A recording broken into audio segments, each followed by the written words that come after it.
Hey guys, welcome back to the CNJ show. And I have my favorite Gin and Juice here, and I have my sister Neek. And right now I'm going to pass this to Gin and Juice. All right, guys. So we're going to get into the issue of T.Pain and Usher and what Usher said to T.Pain that led to a not so nice 4 years. Okay, T.Pain, take one. I heard a story about you and Usher on an airplane.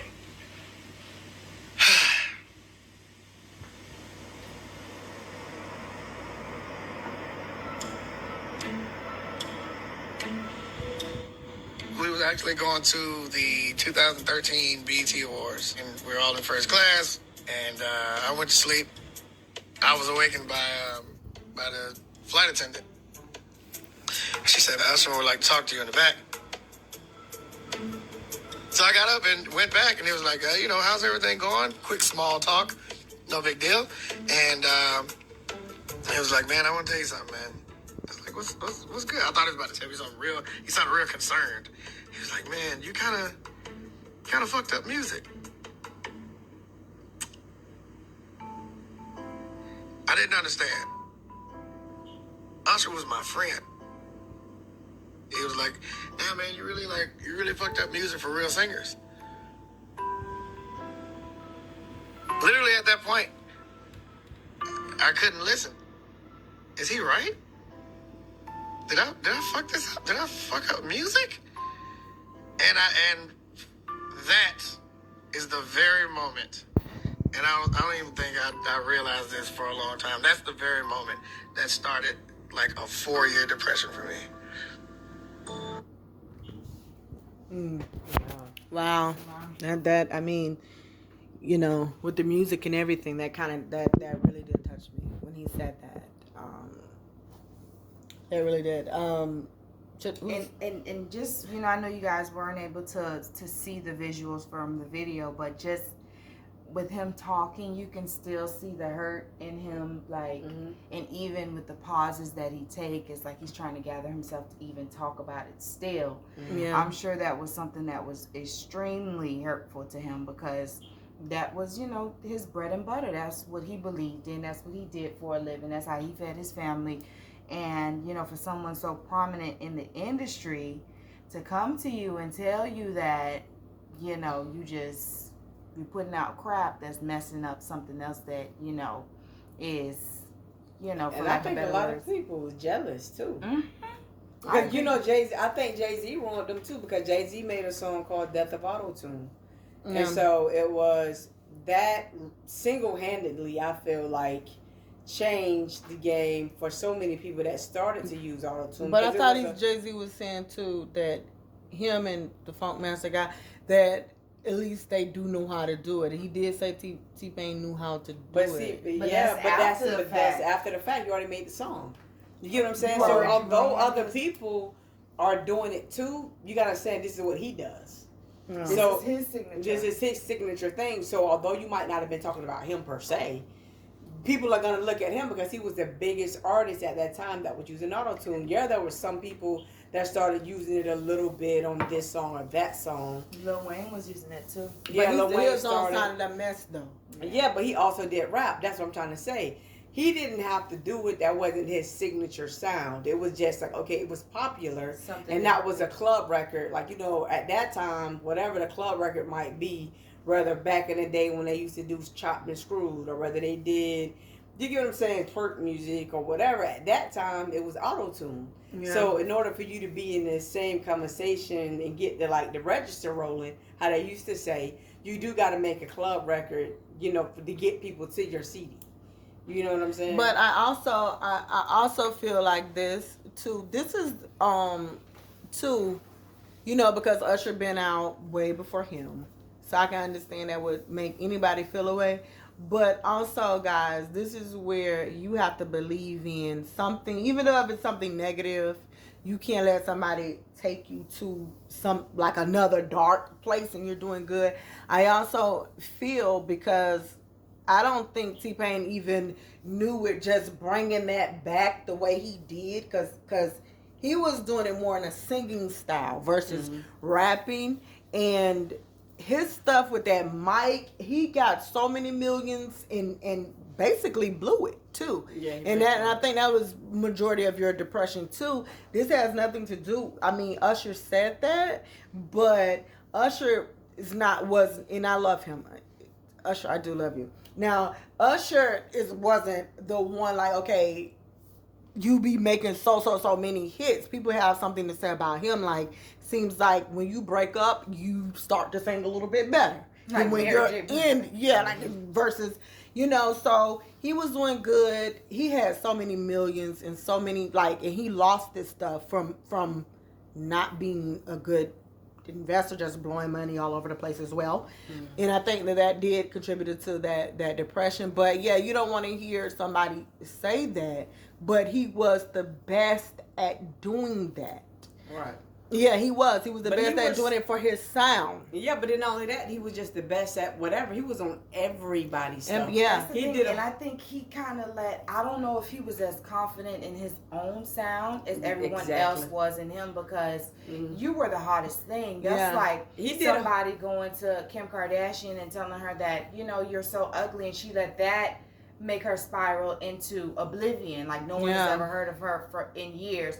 It's the same thing. I just feel like with him, it's just like, okay, bro, you have to have thicker skin than that. Right. Yeah. And I understand, you feel like, okay, I'm thinking you're my friend. Okay, we're not friends then. Okay, that's just what it has to be. That's bottom line. Because at that time, him and Lil Wayne, you couldn't cut on the radio without hearing them. Yeah. And then they collided and they did an album and a tour together. That was huge. And you know what? I think a lot of times, it is a thick skin issue, because if somebody's your friend, they should be happy for you that things are going so good for you. At the end of the day, Usher, maybe you should have sang harder. Maybe you should have, had another heartbreak and something to break. But see, they felt like music was on the way out. R&B was, because not only was T.Pain making that kind of music, R. Kelly started making that kind of music as well. Like, a lot of it wasn't really singing. It was more like upbeat, and it wasn't even upbeat. It still wasn't singing. You get what I'm saying? And seeing too, this is one thing too, like with this whole industry, the music industry. Oh yeah, I knew what we was gonna say, but we'll talk about the Illuminati and that stuff next time. But with this, I think it's a lot of heartbreak that we personally, as fans and people, we do not see, because you'll see somebody like they got that whole little thing, one hit wonders. But I know someone, Ace Hood, that was also saying, like, when he came out, his sound, other people started taking his sound and doing a little bit. I mean, I don't know that if he felt like whatever, but I'm saying for me, I did feel like his sound, like that was the first that I heard with his type of sound, of his voice.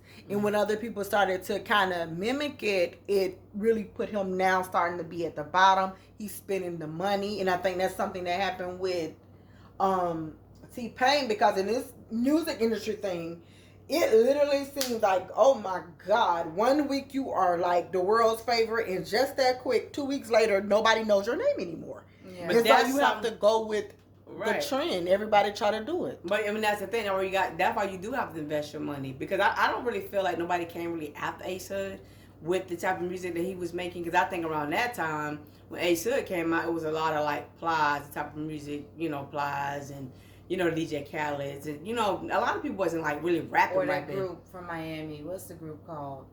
All the Boys. Not Pleasure P.